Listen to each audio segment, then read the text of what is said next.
Welcome to The Space Between. On this episode, I am joined by Erika Shannon Hathaway. Erika is a seasoned fitness industry expert, coach, and producer with over 18 years of experience and many certifications to her name. She has shifted her work to focus on one of life's most important and impactful transitions, menopause. Together, we discuss all things menopause and how we no longer need to accept what we've been told about this phase of life. Erika also sheds light on how to not just survive, but thrive in this space between. Join us as we connect through conversation. Welcome to The Space Between. My name is Alyson, and I'm so happy that you have joined us for yet another episode of the Space Between podcast. I am so excited that my new friend, I'm going to consider you a new friend. Absolutely. And we met, this is Erika Shannon Hathaway. Hi. And we had met through a mutual acquaintance of Sue Molnar, who has been on the podcast multiple times. Yep. And I can't tell you what a joy it's been bringing this work out into the world and meeting all these amazing new people. And I have people to introduce you to as well. So we were I'm just so excited. talking about that. You're like, you have to have this person on. And this is, again, like I keep saying this, we're in this time where we have work to do. We have shit to figure out. Yes. And we have to do it together through conversation. And the breadcrumb and the next person you meet and another conversation can just take you to where you're supposed to be. So. Yeah, if you relax and serendipity happens, then it's all going to work out. The relaxing parts of the challenge. Oh, for sure. Well, thank you so much for being here. Thank you for having me. I'm so excited. Yes. Hello. And so we have a extremely important topic to talk about today. Indeed. And that is menopause. Menopause, baby. And I knew that I wanted to talk about this. Yes. I didn't know who I was going to talk about it with. And then poof, here you are. So we have a lot to converse about, a lot to discuss today. Mm-hmm. And, you know, the space between is an interesting time for this topic and quite frankly, all of the topics and all of the themes in our lives. And it's been this weird, funky time. It continues to feel funky and weird, yeah? It gets worse before it gets better. I am sure of it. It's interesting because not only am I a certified menopause coach specialist, but I'm also in perimenopause. Yeah. So I'm experiencing it at the same time that I'm coaching women through it, which is actually great. Right. But also from a brain fog perspective, it can be challenging. I totally feel that. Yeah. And I love that you have taken what is historically been a sort of shitty part of life and made it into something beautiful to help others. What you're doing is in service, and probably service to others, but service to yourself. Like you said, you're in it. Yeah. Right? Yeah. So that's amazing. I'm in it, and it was kind of a natural progression for me because I've been in the fitness industry for 18 years, and I've grown in the industry with what has been happening in both the industry and in my life. And as I age and my needs and wants are different, not only for my career, but for my life, this was the natural next step. And I feel kind of slighted because back in 2019, I was gearing up to do this work. And now it's so popular that by the time I've gotten all the certifications that I need to feel legit, now everybody's like, let's talk about menopause. And I'm like, well, wait a second. Like, who are you? And what are your qualifications to talk about this? Because it's the trending thing right now. So I'm kind of like pissed about that. My ego's mad. Your ego's a little burned, but you had a nudge. So that's very interesting. 2019, something must have come to you where you're like, I need to learn more about this. This is my thing. I feel really passionate about it. So that's, I mean, a big part of the space between. I don't think we realized it. We were in it in 2019. I really say it has been kind of since 2016. Things have been, really strange and weird. But there is this kind of beautiful element to this time where we are sort of tuning in. It's almost like a radio station, old school. I know for the young people, you don't even know what that is. But it's almost like tuning into another frequency where you're able to kind of be like, ooh, that's interesting, or I'm going to do that, or I'm going to get this certification, talk to this person. That's a big part of the space between. And bravo for you for like doing it when you first kind of had that ping and not waiting. Yeah, it's been really interesting. I think the space between has multiple meanings in this conversation because there is a shift. There's a shift in how we work. There's a shift in how we spend our time, especially having just been through what we've been through in the world and what we continue to go through. But when we are women of a certain age, there is a major shift in who we were and who we are becoming and who we are allowing ourselves to be. And there's a lot of unlearning that has to happen with that. There's a lot of silence that has to happen in that, a lot of self-belief, and a lot of shedding of ego-driven ambition that might not be serving us anymore, and might not feel right or good anymore. So there's an inherent trust that we have to kind of bring to the surface. And that's, it's hard. And culturally, women of a certain age, women in menopause, historically have been devalued and underrepresented and unheard and called crazy, put out to pasture. Yeah. I mean, the hysterectomy, when you have your reproductive organs removed, hyster is for hysteria. Yeah. Hysteria. Dr. Lisa Mosconi in her book, The Menopause Brain, talks about how back even to the 1800s, how women were just put out to, the crazy train because they were acting hysterical. Hysterectomy is hysteria. That's so interesting. Yeah. And they would do hysterectomies as medicine for women going through perimenopause, which actually makes things a ton worse because you're removing your ovaries, which is where your estrogen and your progesterone are. Yeah, just cut right off. Basically putting you into surgical menopause. Wow. I didn't know that. Fascinating book. I have some really, really interesting things to atone for as a human species. Yeah. I just keep thinking things keep adding up. Well, why don't you tell us a little bit about your path? Okay. Obviously you have arrived here with this amazing work that you're doing, but you're also a mom. You had this amazing career in fitness. So why don't you tell us a little bit about that and your backstory? Okay. Well, I started out as a musical theater girl. I went to college for musical theater and I moved to New York to be a Broadway star and I love that. Dabbled back and forth for several years. And also really have always loved the behind the scenes aspect of things. So I was always fascinated by being behind the camera. And so for my fitness career, which has lasted 18 years so far, I've been in front of the camera, behind the camera, in the studio, creating the content. I started out at Equinox. I worked at Equinox, Reebok, back in the Reebok days, if you remember. Stepper. Yes. Reebok, Soul Cycle, obviously, which was a wonderful learning experience for me and taught me how to use music in the best way possible. Daily Burn, which was live streaming fitness. Yes, I was a trainer on that. And then I left to go behind the scenes and produce fitness content, streaming fitness content in 2018. So I've been on the other side of things as a producer and a head of content for all different kinds of fitness. And through that, I became a heart rate performance specialist. And I started diving more into women's health and women's fitness. I'm pre and postnatal certified. And I've always been interested in the people who are underrepresented in the fitness industry. And I've always been kind of the teacher who I want to be the one that the beginners come to. Oh, I love that. Yeah, I want to be the one. The bridge. I want to be the bridge. I want to be the one world. That's like, come on in, man. Like, I don't care what you can or can't do. It doesn't matter in this room.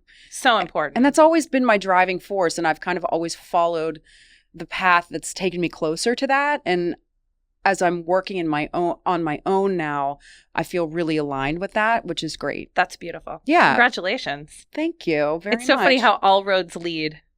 All roads lead. I just shot a video on purpose, which will air before this. And I can't wait to listen to that. I feel just this energy from you that you're in your dharma is another word. Yes, for it. I do feel that. And as far as the menopause stuff goes, when I was at Soul Cycle, actually, I was assigned for a period of about 7 months to teach a 5:45 a.m. class a few days a week in Jersey.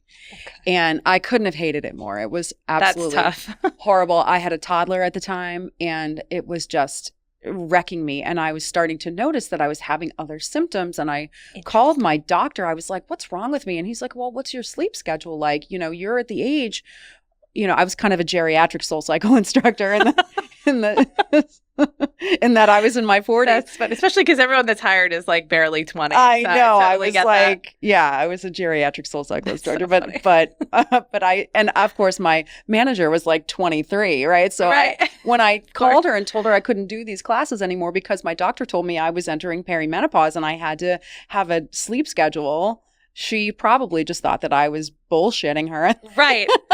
She's like, I don't know what she's talking about. Sounds like she just doesn't want to come in early. Exactly. Like, what an excuse. No, I need to sleep. No, please. It wasn't that. It wasn't that I was sleeping much longer. It's just that I didn't have to get up at 4:30. I could get up at 6. Very hard. Yeah, it was hard. So that's how I kind of discovered that perimenopause was starting to come my way. So what age did you kind of even think about that? I think I was 42, 41 at the time. Okay. So it was a little early, but I had some endometrial issues and menopause symptoms can set in early when you have heavy periods or PCOS or things like that. So I ended up having an endometrial ablation in 2019 because I was having such severe symptoms of just like bloating and discomfort and horrible cramps and all kinds of stuff. TMI, but it is what it is, and we all go through it. Ladies. Yeah, we should talk about that more and share our experiences because you're not alone in this. I love that you're sharing this. Thank you. Yeah, of course. I will share anything. Same. No filter. You and I have no filter. Strap in, folks. I'm just kidding.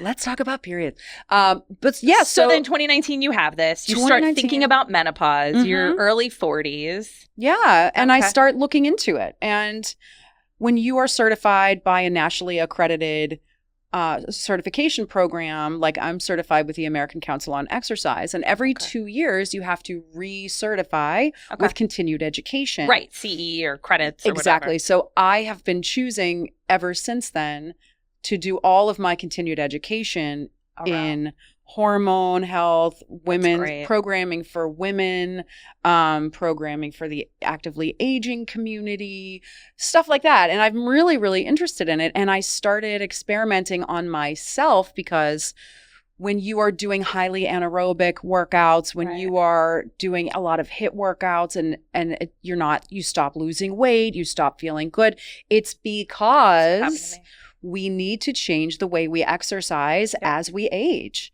Yep. We need to pick up heavier weights. We need to not go so anaerobic all the time. Yep. We need to stay in those mid zones much more. Yep. And it's a whole different way of working out. And I found out how much better I felt when I was exercising in a different way. And so I started talking about it more. And then I got this certification. Girls Gone Strong, Molly Galbraith, who's a genius. That's great. This certification, when I tell you the textbook was this thick, there were so many tests, so many quizzes, and this was the most comprehensive, informative, and well thought out, well crafted certification I've ever done. That's amazing. Yeah. So it's a lot. And it's almost like, this isn't the right saying, but it's like life imitating art, life imitating your creation and your purpose. Yeah. I truly, truly believe that our pain, and I'm using pain now, there is actual pain and it's a struggle, right? Our struggles, our pain become our purpose in this life. And here you are living this. I had a little bit of a different situation. I never wanted children. And so I was told, I'm 43, I'll be 44 this year. I was told that the birth control pill was totally safe and that I could keep my continuous cycling and never get my period for like 10 years. And it was all good. And there was hardly any side effects. And a lot of research is coming. I'll link some below of how that was completely misinformed and not okay. So I was on the pill for 25 plus years. So I was kicked into perimenopause when I was like 38. So I went through it. So I came off the pill. Yeah. And my body did not know how to make a lot of the hormones that it should have naturally known how to make because it never had to. I went on the pill for migraines like right when I got my period when I was really young because I suffered from migraines. So there was like a series of things that had happened that sort of kept me on it. And then me trying to make the decision of what I knew I didn't want in my life. At 38, I'm like, holy shit, that was a really bad idea to just keep on these, constant synthetic hormones, And not there's- hormone replacement therapy, but like synthetic pill. And so it was really tough. I had a ton of physical symptoms. My I'm anxiety was sorry. through the roof. Yep. I had a lot of I had crazy skin issues. Yep. And it took me 5 years to like, just now I feel like I'm finally I was going to ask you, how long did it take you to regulate? 4-ish, Yeah. between 4 and 5. Like really, I'm going to be honest with you. It's probably been in the last 8 months to a year Yeah. that I finally feel Just in time for you to Okay. start investigating hormone replacement therapy for menopause. Isn't that fun? that's what happens. My doctor's like, look, your levels, you make none. I mean, and we had a series of blood tests, right? Your body doesn't produce it. Yeah. So you have choice. Keep going on this path. Eventually, maybe something we don't know. Yeah. Try the natural. You can't. When your body doesn't know what to do, you got to help it out. And you have to help your doctor know what to do too. This is something that I work with my clients on all the time. You must keep track of your symptoms so that you can go to your doctor and advocate for yourself Yes. so that you can feel better. Right. Because we are, as we enter menopause, we are dismissed and prescribed antidepressants, anti-anxiety medication. And as we enter into menopause, the menopause transition, which starts in perimenopause, our chances of brain-related issues go up 2, 3, 4 times that of men. So not just in those years. And especially in postmenopause. So we have like 4 times as likely a probability of having a stroke, autoimmune issues that affect the brain, anxiety, depression, MS, stroke, all those things in your brain. And it's because of estrogen and progesterone. Right. It's because of those things. Right. And it takes us like 4 times as long to be diagnosed with something. Of course. Because we're just written off as, oh, you're overreacting. Oh, you should see a therapist. Right. Oh, I had the narratives written down, right? Uh-huh. This is normal. I don't know why you're upset about it. This is you're exactly where you're supposed to be. What happened? You're too young. Everyone told me I was too young. Yep. I'm like, I'm a total wreck. Yeah. This is not normal. No. And it's so hard to fight for yourself when you don't have the education. As I sit here today, I still don't have the right doctor. Yeah. And I've been through online, offline, clinics closed. This person doesn't want to prescribe. Mm-hmm. I wasn't on the right dose. They didn't care. I couldn't get a hold of anyone. You name it. Oh, I know. And we're sitting here in New York City. Mm-hmm. I know. Where access is like, we're supposed to be able to access everything. Well, this the is entire challenging. medical profession is a mess. Of course. And when it comes to menopause, it's like, I heard Dr. Mosconi in the book, she called it a bikini. It's like bikini diagnosis. So if it affects the area of your body that a bikini would cover, then that's cool. I got to read this book. It's amazing. Then that's cool. Right. Then they'll be like, oh, we'll put you on. Let's not do this or. But as far as anything above the neck goes or any other issues that happen, including joint pain, osteopenia, osteoporosis, so many things, dry skin. But, if you say like, oh, I have low libido and I have vaginal dryness, and I have breast tenderness, they'll be like, let's put you on HRT or let's fix that. My doctor last year was so quick to give me a vaginal estradiol because I told him that I was experiencing some dryness. Right. Which is very common. Very common. But then he was like, and you say you have hormonal depression. I was experiencing major hormonal depression. I've never had mood swings or depression in my life, and I could not reason my way out of it for the first time in my life. It was terrifying. Same. And he prescribed me Zoloft. Yep.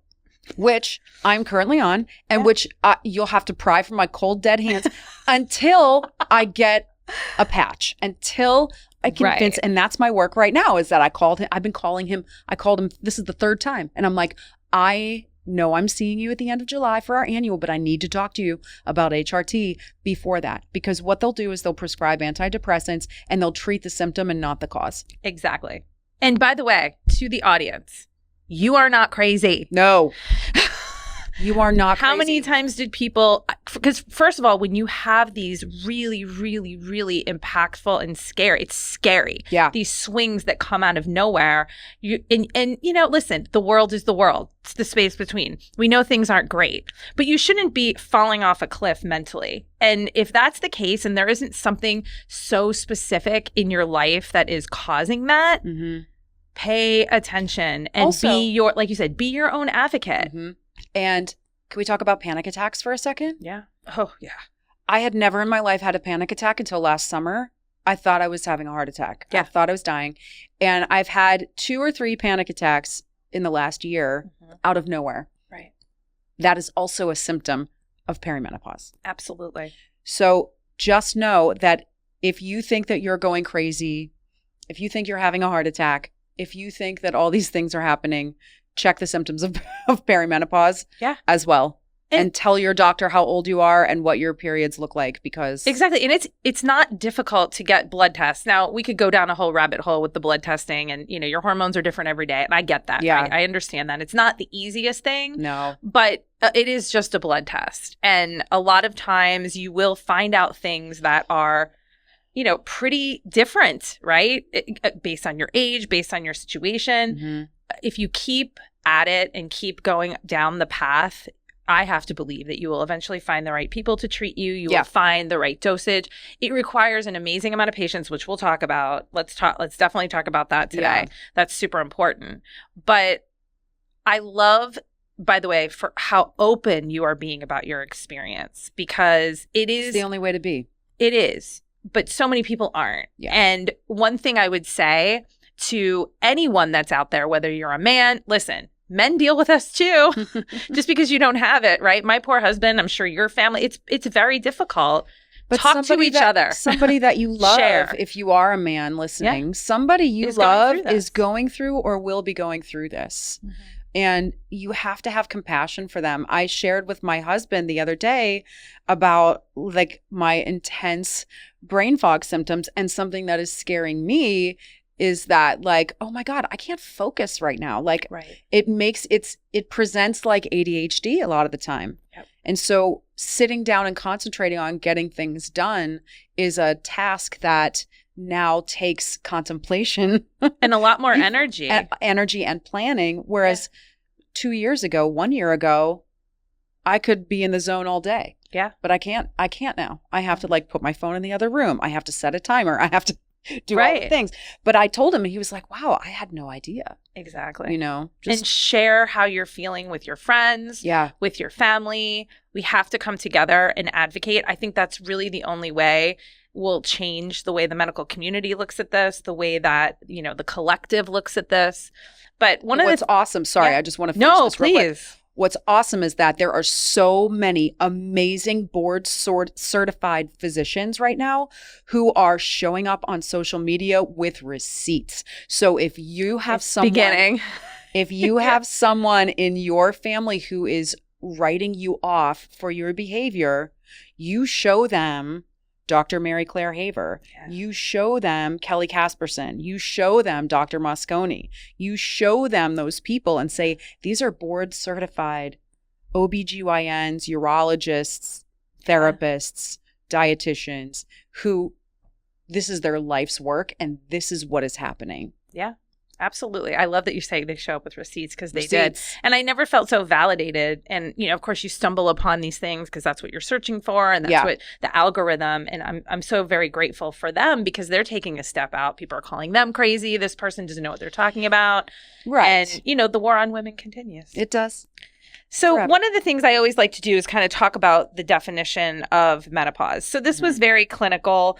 It says it's the natural cessation of a woman's menstrual cycle occurring between 45 and 50 years of age. It's also called the change of life. And I was just laughing. I'm like, well, that's very old school. And how nice that you only have 5 years. Like, that's lovely, right? Just I know. That little 45 to 50. It's all fine. It's a little more complicated than that. And I think what we're realizing is that so this would be very helpful with Okay. all of your studying. Menopause. Yes. Why don't we break down the word? Why don't we break down the pod, right? The whole pod, because I love that you're into the word thing.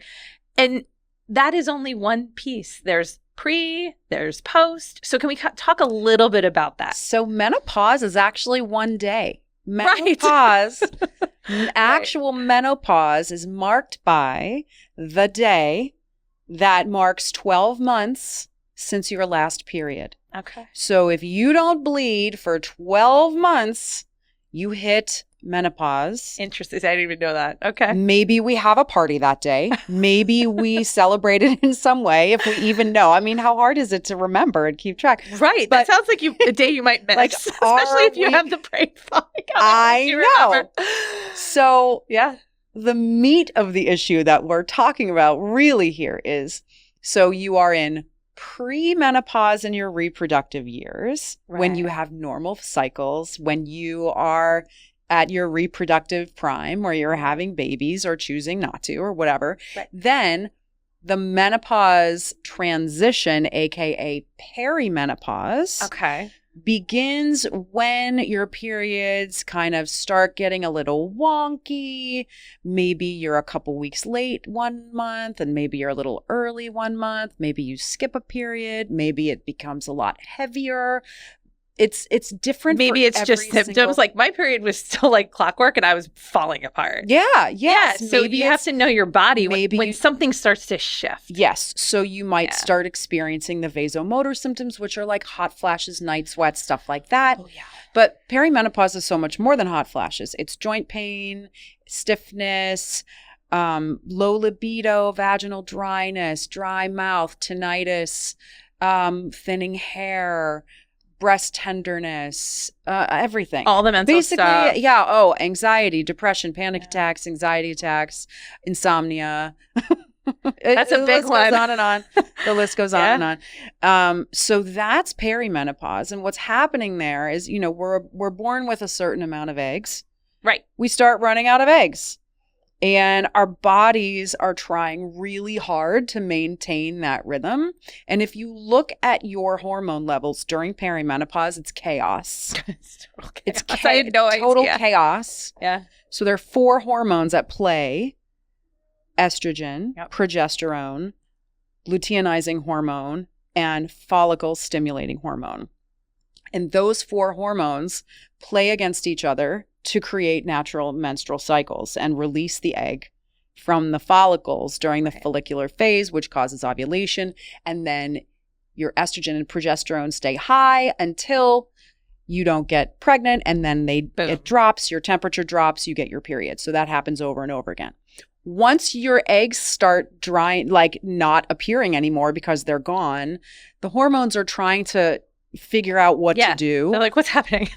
Chaos ensues. Yeah. Everything goes awry. Life becomes unbearable and crazy. And that's when you start feeling like a psychopath. And then once it's all bottomed out, then you don't get your period anymore. The eggs are gone. Your hormones kind of dissipate. Right. No, estrogen goes down, progesterone goes There's down. nothing to do. There's nothing to do anymore. There's nothing to balance. There's nothing nothing- to move. No. Right. And then you are in postmenopause. Postmenopause, AKA the rest of your life. Right. And you can still experience menopausal symptoms for up to 10 years after you hit that Right. glorious day of menopause. It ain't no 5 years, folks. It ain't no, And if it can is, last good for you. 8 to 10 years. Yeah. The median age of hitting that menopause milestone is about 52 years old. But again, Interesting. you can be, depending on your anatomy and your history, Right. if you had Everyone's different. PCOS, endometriosis, if you, like when you had the hormones playing havoc on your body from a young age, things affect your timeline all the time. So you can be in premature menopause, Yeah. early menopause, which is before 45. And it's different for everybody. And then, of course, there's medically induced and surgical menopause, which happens if you have chemotherapy or radiation, Yep. or if you have a hysterectomy. So you can be thrown into this a variety of ways. I know a lot of women. Also, no one told them that they should do anything about their hormones. It's just wild. Can you believe it? Even recently. Yeah. My best friend had a hysterectomy last year, and they were like, I said to her, I'm like, did they do anything? She's like, well, they said something about a patch after, but I don't really know. I'm like, please go. And after everything I had been through, I was like, and she's doing great. She Thank found God. the right people. Thank God, because she's been through it, especially after someone's going through. It's like, come on, really? So if they're not doing it there, chances are they're not worried about you. All right. I got pissed off on my way here today. I was listening to the Menopause Brain. Okay. And it said you can start experiencing menopausal symptoms earlier if you had an endometrial ablation, which I had in 2019 because it basically cauterizes the inside of your uterus. Right. That's what it does. But that's what it does. Yeah. And my doctor, who is a man, told me, well, if you're done having babies, it's really, you're not going to have any side effects from it, and it'll just. Oh, there's never any side effects because you still have all your ovaries. You'll still ovulate. You just won't get a period. And I'm like, that sounds great. Sign me up. And I haven't had a period for 5 years. Oh, interesting. And the only way I can track my cycle is through my Oura ring. Because I can track my temperature, my body temperature, and that's the only way I know. That's an interesting plot. I never thought about the data. Oura ring. Data is your friend Data's if power. You had an endometrial ablation, just for for the small population out there who have had that. That's really get an interesting. Oura ring. Mm-hmm. That makes sense, though. Yeah. So one of the things that I think, there's two things I want to touch on. Okay. So we always do like a spiritual input, right? This is, we're going to go a little woo-woo here. I'm into it. But there are really, really interesting transits that happen throughout the 40s, the 50s, the 60s, right? This kind of time that we're talking about. Okay. So there is something called a Uranus opposition, and people can look that up. I'm not going to go, again, I'm not an astrologer, but that happens around the age of 42. Oh. And that's when so Uranus is the planet of like change and freedom and revolution. And you're kind of like, one would call it the beginning of the midlife. Like, what the hell am I doing here? Like, what does this all mean? What's my purpose? What should I be doing? So, spiritually and astrologically, there's also energies at play, not just your body. Fascinating. There's bigger energies at play. Then there's the Chiron return. So Chiron represents our emotional and spiritual wounds. So everything we've been through in this life, things that we've been through in past lives.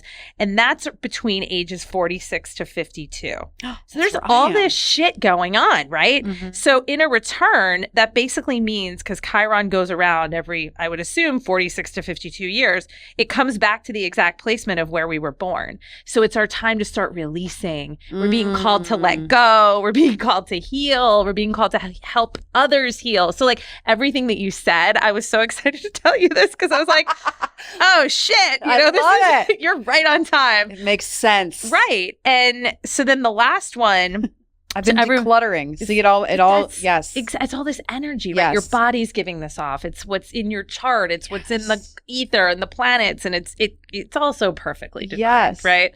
So the second Saturn, so there's multiple Saturn returns, and people don't know this. So the first one's like 2830. That's the only one I knew about. Which is like, who am I? Who am I? What the hell is going on? Yes. Like, you're shedding your parents, and you're figuring out who you are. So the second Saturn return is in your late 50s. This is so fascinating. Oh, okay. And Saturn is the planet of responsibility and structure. So in your late 50s, you begin to shift to teacher, wisdom, knowledge, and you become that kind of like sage, older woman that mentors people. So it starts like 46, 52, you're letting go, you're releasing, and then you're like, I think I might have my shit figured out. So let me go, like, help these other poor women, right? That just starts to go, oh God, because think about what we're going to be like when we're in our late 50s. I can't even imagine what this is going to be. Hopefully, a lot of things will shift.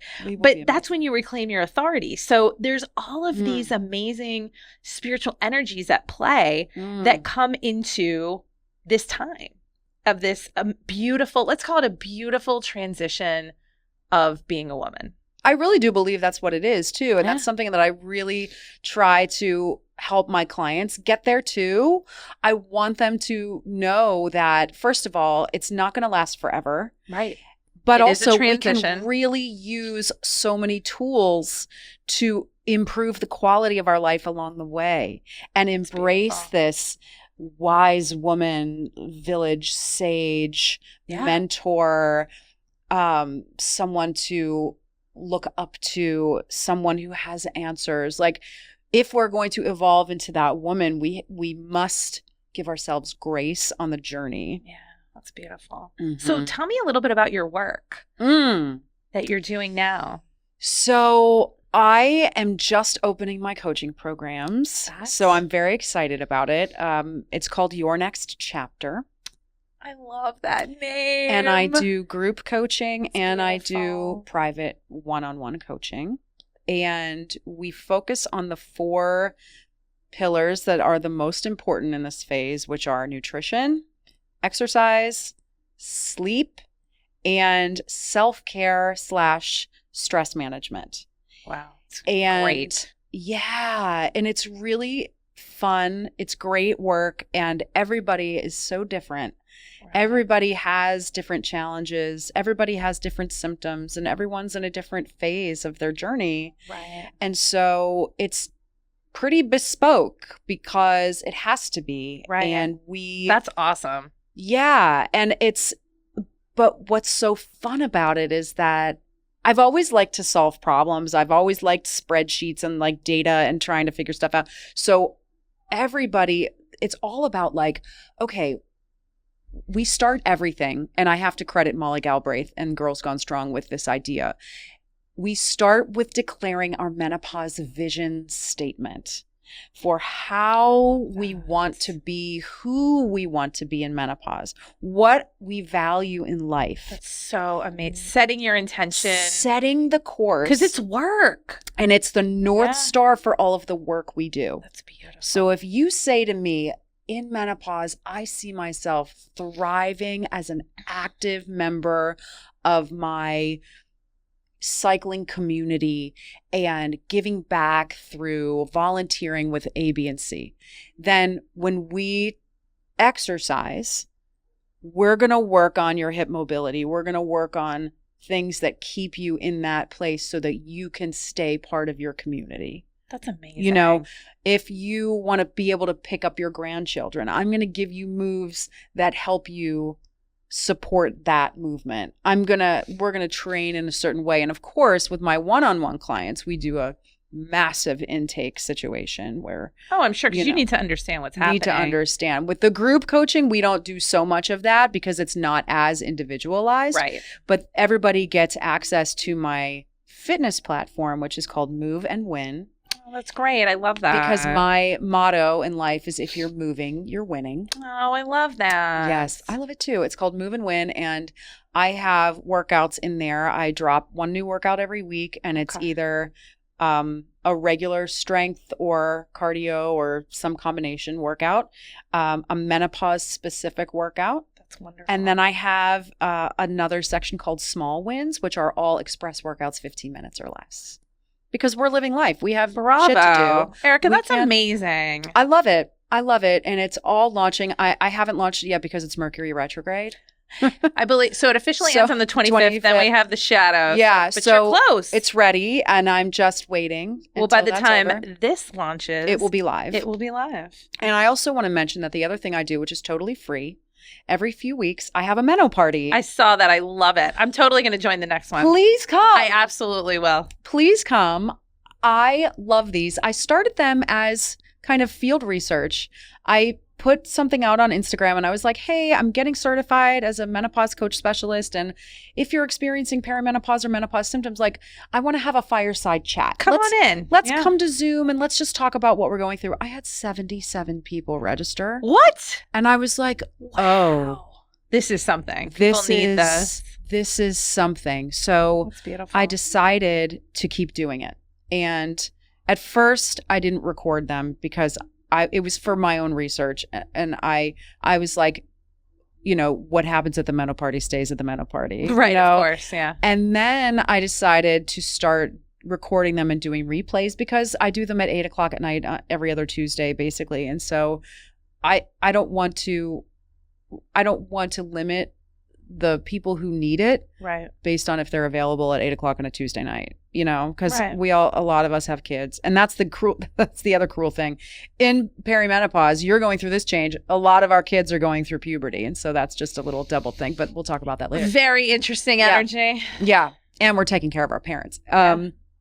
I digress.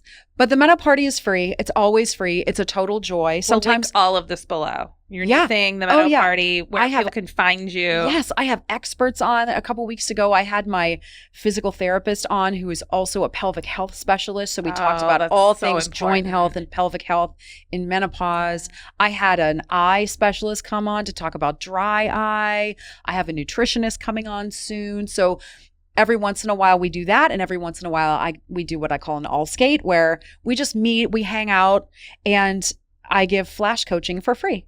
And it is so much fun and such a joy. And beautiful stuff. Yeah. So that's always my free offering. I want anyone to join who can. And it's just such a fun community. I love that. Yeah. So our time is almost up. It goes so fast. So fast. I told you. Yeah. But I'm having you back. Yeah. We'll do another one. Absolutely. We have other things we can jam on. Yeah. So the last question I have for you, where do you hope the younger girls will see menopause in their years? Where do you think we're headed with menopause? Oh, this is a great question because or where do you hope we're headed? Yeah. My 11-year-old is so up on all the menopause stuff because of me. Right. And she saw a commercial for Vioza during the Super Bowl and was like, Mom, this makes no sense. They say this thing is to cure hot flashes, but the side effects may include hot flashes.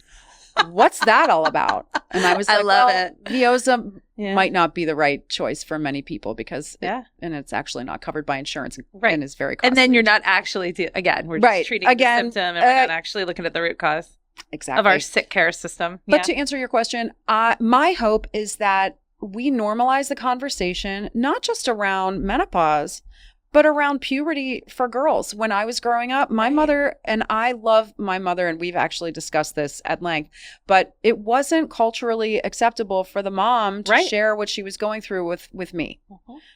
She never said the word menopause to me her whole life.